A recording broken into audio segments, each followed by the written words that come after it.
Doctor صاحب آج کے پہلے سوال کی طرف بڑھتے ہیں. آج کا پہلا سوال ہمیں حمزہ علی صاحب نے G11 اسلام آباد سے بھیجا ہے. کہتے ہیں السلام علیکم ڈاکٹر صاحب. وعلیکم السلام ورحمۃ اللہ. پھر لکھتے ہیں کہ سر میں نے اپنے بیٹے کو 5ویں کلاس کے بعد قرآن مجید حفظ کرنے کے لیے مدرسے میں داخل کروا دیا ہے. ماشاء اللہ وہ قرآن حفظ کر رہا ہے، لیکن جب سے یہ امر خیر شروع کیا ہے اور رات کو خوف زدہ ہو کر اٹھ جاتا ہے جیسے اسے کوئی چیز خوف زدہ کرتی ہے. آپ سے گزارش ہے کہ کوئی دعا فرما دیجیے تاکہ اس کو خوف سے نجات مل جائے. بہت شکریہ. جی ڈاکٹر صاحب. بسم اللہ الرحمن الرحیم. سب سے پہلے تو میں بھائی صاحب کو مبارکباد پیش کرتا ہوں، ماشاء اللہ. کیونکہ قرآن مقدس بذات خود یہ کلام الہی ہے. فضل و کلام اللہ علی سائر الکلام کا فضل اللہ علی خلق.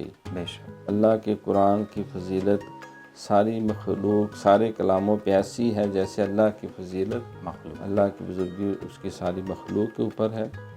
تو یہ ایک سعادت بھی ہے، بہت بڑی خوش نصیبی کی علامت ہے. کسی شاعر نے کہا نا کہ بدلے گا زمانہ لیکن قرآن نہ بدلا جائے گا. ہے قول محمد قول خدا، فرمان نہ بدلا جائے گا. ہر روز بدلتے ہیں دیکھ کفار کی پوجا کے مرکز. مومن کا قبلہ کعبہ، ایمان نہ بدلا جائے گا. منفعت ایک ہے اس قوم کا، نقصان بھی ایک ہی، سب کا نبی، دین بھی، ایمان بھی ایک، حرم کعبہ بھی، اللہ بھی، قرآن بھی ایک.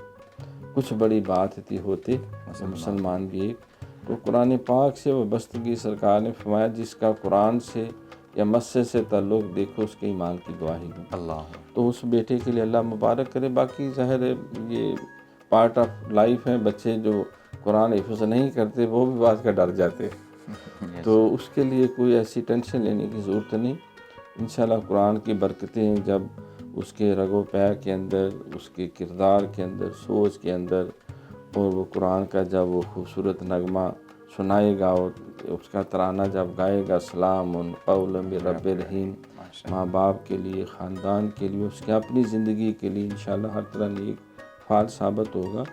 تو اس کے لیے دم جو ہے اگر وہ خود کر لیں والد صاحب جو ہیں اپنے بیٹے کو، تو کوئی حرج نہیں. باوضو ہو کے اول آخر درود شریف 11 دفعہ اور آخری دونوں کل سورۃ فلق اور سورۃ ناس 11 دفعہ، آیت الکرسی 11 دفعہ، اور 11 دفعہ جو ہے وہ تیسرا کلمہ اللہم انا نجعلک فی نحورہم ونعوذ بک من شرورہم، یہ بھی 11 دفعہ، اور بسم اللہ الذی لا یضر مع اسمہ شیء فی الارض ولا فی السماء وہو السمیع العلیم، یہ بھی 11 دفعہ.